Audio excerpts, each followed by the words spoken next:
আসসালামু আলাইকুম প্রিয় দর্শক মণ্ডলী, দেখতে পাচ্ছেন যে আজকে জমি থেকে লতি কাটা হয়েছে। আর লতির কোয়ালিটিগুলো মূলত আপনাদেরকে দেখাবো। আর যারা এরকম লতি আপনারা আপনাদের জমি থেকে উত্তোলন করতে চান তাদেরকে বলবো যে আমরা যেভাবে ট্রিটমেন্টগুলো করি, শুধু আমরা সরকারি সার যেগুলো হলো টিএসপি, ইউরিয়া, পটাশ, ডিওপি, শুধু এই সারগুলো দিলেই হবে না। পাশাপাশি কিছু ব্যক্তিগত সার আছে যেগুলো প্যাকেট সার বলি, তারপরে বাড়ন্ত ওষুধ বলি, বা ভিটামিন ইত্যাদি সকল ধরনের আমরা প্যাকেট সার বা ভিটামিন বা হলো আপনার লতি গাছে যে সকল সমস্যা দেখা দেয়, এই সমস্যার জন্য যে সকল কীটনাশক আছে, ছত্রাকনাশক বলেন বা পোকামাকড়ে অ্যাটাক করলে যে সকল হলো ট্রিটমেন্টগুলো আছে, এগুলোও নিতে হবে।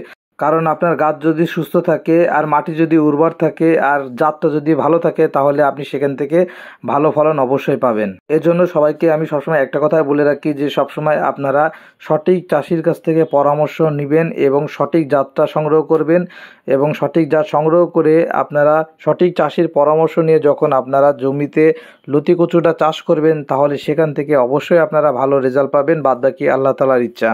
তো দেখতে পাচ্ছেন যে আমাদের কাছে আজকের কোয়ালিটি সম্পূর্ণ যে চারাগুলো আছে, এই চারাগুলো আমরা ডেলিভারি করতেছি। আর এই চারাগুলো 2 টাকা পিসে সারা বাংলাদেশে আমরা ডেলিভারি করে থাকি।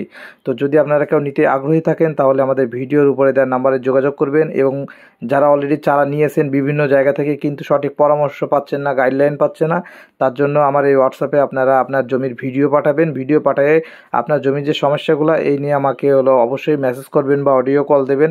আমি ইনশাল্লাহ আপনাদের 12 থেকে 24 ঘন্টার ভিতরে অবশ্যই আপনাদেরকে পরামর্শ দেব। সবাই ভালো থাকবেন। খোদা হাফেজ।